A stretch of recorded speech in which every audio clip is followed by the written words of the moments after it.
ಎಲ್ಲರಿಗೂ ನಮಸ್ಕಾರಗಳು. ಶ್ರೀ ರಾಮಾನುಜಾಚಾರ್ಯರ ಪ್ರಸಾದ ಪ್ರಭಾವದ ಮಹಿಮೆ. ಶ್ರೀ ವೈಷ್ಣವ ಪಂಥದ ಮಹಾನಾಯಕ ವಿಶಿಷ್ಟಾದ್ವೈತ ಸಿದ್ಧಾಂತದ ಪ್ರತಿಪಾದಕರಾಗಿದ್ದ ಶ್ರೀ ರಾಮಾನುಜಾಚಾರ್ಯರು ವೆಂಕಟೇಶ್ವರನ ದರ್ಶನಕ್ಕೆ ಶಿಷ್ಯರೊಡನೆ ತಿರುಪತಿಗೆ ನಡೆದಿದ್ದರು. ದಾರಿಯಲ್ಲಿ ಅಷ್ಟಸಹಸ್ರ ಎಂಬ ಹಳ್ಳಿ ಬಂದಿತ್ತು. ಅಲ್ಲಿ ಶ್ರೀ ರಾಮಾನುಜಾಚಾರ್ಯರ ಶಿಷ್ಯ ವರದಾಚಾರ್ಯರು ವಾಸವಾಗಿದ್ದರು. ಅವರಲ್ಲಿಯೇ ಉಳಿದುಕೊಳ್ಳಲು ಗುರುಗಳು ತೀರ್ಮಾನಿಸಿದರು. ವರದಾಚಾರ್ಯರು ಕಡುಬಡವರು. ಮನೆಯಲ್ಲಿ ಯಾವ ವಸ್ತುವನ್ನು ಸಂಗ್ರಹವಾಗಿ ಇಟ್ಟುಕೊಳ್ಳುವವರಲ್ಲ. ಪ್ರತಿದಿನವೂ ಭಿಕ್ಷೆ ಬೇಡಿ ಅದನ್ನೇ ಪಾಕ ಮಾಡಿ ಭಗವಂತನಿಗೆ ಅರ್ಪಿಸಿ ನಂತರ ತಮ್ಮ ಪತ್ನಿ ಲಕ್ಷ್ಮಿಯೊಂದಿಗೆ ಊಟ ಮಾಡುತ್ತಿದ್ದರು.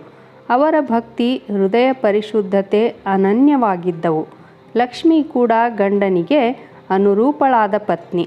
ಆಕೆ ಅಪರೂಪದ ಸುಂದರಿ ಮಾತ್ರವಲ್ಲ, ಗುಣದಲ್ಲಿ, ಭಕ್ತಿಯಲ್ಲಿ ಗಂಡನಿಗೆ ಸರಿಸಾಟಿಯಾಗಿದ್ದಳು. ಮನೆಯಲ್ಲಿ ಒಂದು ಕಾಳು ಧಾನ್ಯವಿಲ್ಲ, ಬೇರೆಡೆಯಿಂದ ಬರುವ ದಾರಿಯೂ ಇಲ್ಲ. ಆಗ ಆಕೆಗೊಂದು ವಿಚಾರ ಹೊಳೆಯಿತು. ಮನೆಯ ಸಮೀಪದಲ್ಲಿ ವರ್ತಕನೊಬ್ಬನಿದ್ದ. ಅವನು ಲಕ್ಷ್ಮಿಯ ಸೌಂದರ್ಯಕ್ಕೆ ಮರುಳಾಗಿ ಆಕೆಯನ್ನು ಪಡೆಯುವುದಕ್ಕೆ ಪ್ರಯತ್ನ ಮಾಡುತ್ತಲೇ ಇದ್ದ. ಆಕೆ ಪತಿವ್ರತೆಯಾದ್ದರಿಂದ ಅವನ ಪ್ರಯತ್ನ ವ್ಯರ್ಥವಾಗಿತ್ತು. ಇದನ್ನು ಚಿಂತಿಸಿ ಲಕ್ಷ್ಮಿ ಒಂದು ತೀರ್ಮಾನಕ್ಕೆ ಬಂದಳು.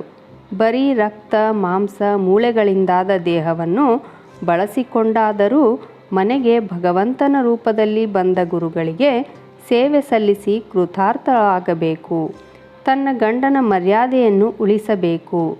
ನೇರವಾಗಿ ಆ ವ್ಯಾಪಾರಿಯ ಮನೆಗೆ ಹೋಗಿ ಗುರುಗಳು ಬಂದ ವಿಷಯವನ್ನು ತಿಳಿಸಿ ಅವರ ಆತಿಥ್ಯಕ್ಕೆ ಬೇಕಾದ ಪರಿಕರಗಳನ್ನು ಒದಗಿಸಿಕೊಟ್ಟರೆ ಅವನ ಇಚ್ಛೆಯನ್ನು ಪೂರೈಸುವುದಾಗಿ ತಿಳಿಸಿದಳು.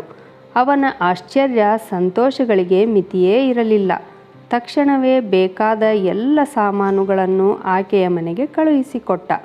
ಲಕ್ಷ್ಮಿ ಅಡುಗೆ ಮಾಡಿ ಗುರುಗಳ ಪೂಜೆಗೆ ನೈವೇದ್ಯವನ್ನು ಸಿದ್ಧ ಮಾಡಿದಳು. ಮನೆಗೆ ಬಂದ ವರದಾಚಾರ್ಯರಿಗೆ ಗುರುಗಳನ್ನು ಕಂಡು ಪರಮ ಸಂತೋಷ ಮತ್ತು ಮಡದಿ ಮಾಡಿದ ವ್ಯವಸ್ಥೆಯಿಂದ ಪರಮ ಆಶ್ಚರ್ಯ.